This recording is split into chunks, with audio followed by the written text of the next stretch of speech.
Welcome back to the GSMC College Football Podcast. Just talked a little bit about the 2023 quarterback class, kind of how they've shaken out so far in college. We're going to switch gears, though, talk a little bit about the defensive side of the ball and some cornerbacks that I think are going to be some of the top guys to look for this upcoming season. So the number one guy I have on my list right now is Leonard Moore from Notre Dame. Will be a true sophomore this season. Had a really strong true freshman season. Finished, according to Pro Football Focus, according to their wins above average metric, he finished as the third most valuable cornerback in college football, only trailing Jahdae Barron and Travis Hunter, who are two guys. Obviously, Travis Hunter will be a top 5 pick. Jahdae Barron is looking like he will be a first rounder this upcoming season. So Leonard Moore was only behind those two guys in terms of wins above average. Super valuable cornerback. Notre Dame runs a really man-heavy scheme. At least they did under Al Golden. And so his grade in man coverage was really solid. He had an 82.5 grade. It was third among all corners in the country. Remains to be seen kind of what happens this year, just because Chris Ash takes over as defensive coordinator for Notre Dame. Will probably run a little bit more zone coverage. Their man coverage rate should drop at least a little bit. So obviously Leonard Moore, a really strong man corner. How he will kind of make that transition to more of a zone corner will be something to look for. But he's 6'2", so he's got really good size, length for the position. He's really smooth, just in his movements. So he's kind of able to mirror wide receivers already at an elite route level, able to keep with them, stay with them throughout their routes. And of the 42 targets that came his way in single coverage, only 16 of them were caught by wide receivers. So 26 of those 42, Leonard Moore broke up, or at least got in the way of that wide receiver making the catch, which I think is a really interesting stat. Really kind of showcases his ball skills, his man-to-man coverage skills. Another guy looking at is Jermod McCoy from Tennessee. Right now, he's the current favorite to be selected first in the 2026 NFL Draft among cornerbacks from a couple different sites. But he transferred in from Oregon State, was pretty much locked down once he got to Knoxville. His coverage grade in 2024 was 89.6. That was second among all returning Power 4 starters. And he also had 4 interceptions in 2024. That was tied for second in that same group of returning Power 4 cornerbacks. So clearly a guy that has a lot of strong ball skills, really strong movements just across the board.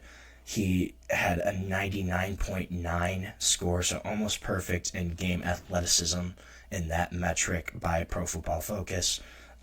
So a guy that can clearly move well and just a phenomenal athlete overall. And All-American last year, 2024, first team All-SEC by the AP rankings. Coaches named him second team All-SEC guy. Had 4 interceptions, obviously. Also had 9 pass breakups. So this is a guy that is a ball hawk, will be on the ball for the most part as a cornerback. Really strong man-to-man skills. He's currently rehabbing a torn ACL, though. He suffered it in January during a training session at home in Texas. So it's unsure when he's going to play. Will play at some point during the season. He probably won't be ready for the first month or so of the season, if I had to guess. I don't know, though. I'm not sure how far along he is in progressing through that rehab right now. But whenever he comes back, that's going to be another guy that will be a really strong cornerback in the SEC. Then in the Big Ten, I want to talk a little bit about D'Angelo Pons. So D'Angelo Pons, Indiana cornerback. You know the old adage, you send the tallest, biggest guy off the bus first for impressions. This is not D'Angelo Pons. He would probably be the last guy off the bus. Only 5'9", 170 pounds. So small cornerback, really thin frame. But that hasn't stopped him from being one of the top cornerbacks in the country. had a really great true freshman season at James Madison 2023. Then he followed Coach Kurt Signetti to Indiana, had another really great year at Indiana last year, was one of the top 15 most valuable cornerbacks according to Pro Football Focus. He had a 91.8 grade in terms of just overall grade, and that was the highest among all returning FBS cornerbacks, just overall grade wise. He's a guy that plays with no fear whatsoever. Obviously, not the biggest guy, not the strongest guy, but has no fear in coverage, will go right up to a 6'3", 6'4" wide receiver and press him, get in his face. Also contributes in run defense. He's a willing tackler, not afraid to contribute to that part of defense as well. But this is a guy that has had a bunch of passes defended, both in 2024 and 2023. 2023 had 2 interceptions, but had 12 passes defended. And then this past season, 2024, had 3 interceptions, so raised that total. Only had 9 passes defended, but still a really strong number in terms of just being on the ball as a cornerback. That's another guy where he's going to be a top cornerback. His size may limit him a little bit, especially when he goes up against programs like Ohio State, where most of their wide receivers are 6'2", 6'3". Could be a little bit of a size disadvantage there for him. But again, he's not afraid of that. Kind of plays with that moxie swagger that you see a lot of times out of cornerbacks. Another guy is Avion Terrell, AJ Terrell's younger brother. He also is a Clemson guy, but Avion, he's a much better run defender than his brother ever was, still is.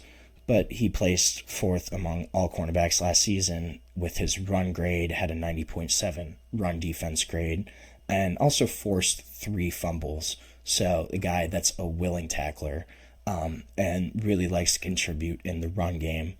He is also, though, he's still really excellent in coverage. He led all Power 4 corners with 14 forced incompletions last year. So still really strong on the ball at the point of attack. Not the biggest. He's like 5'11", he's 180, but he's not small either. And he really has a lot of physicality for the position. Has the speed to stay with receivers in man coverage, but his big calling card is his run defense, his ability to defend the run and be physical.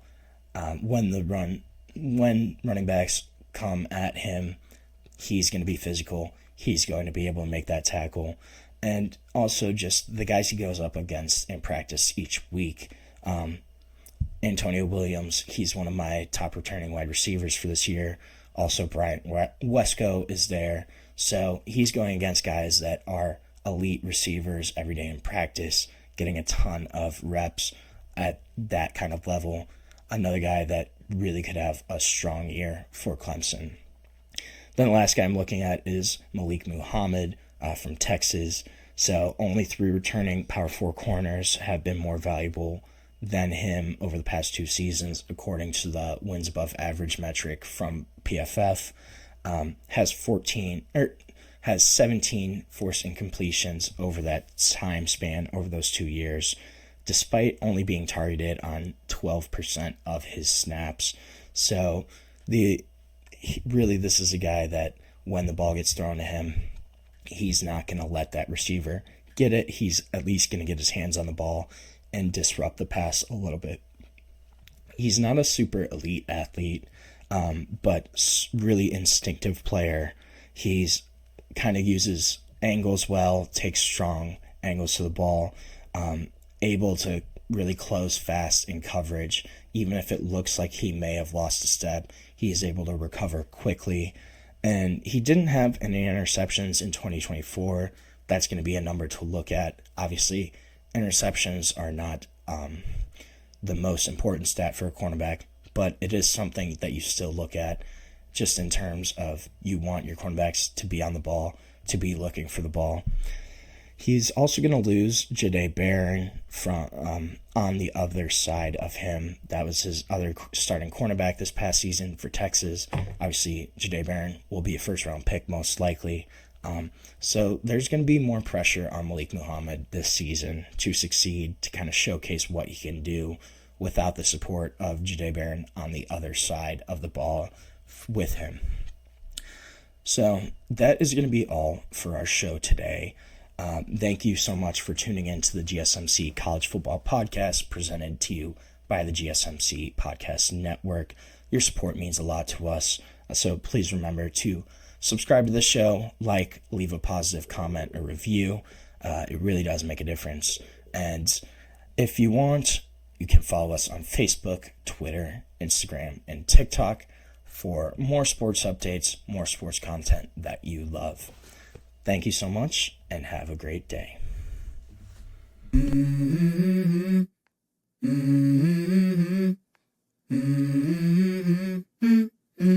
Let's go.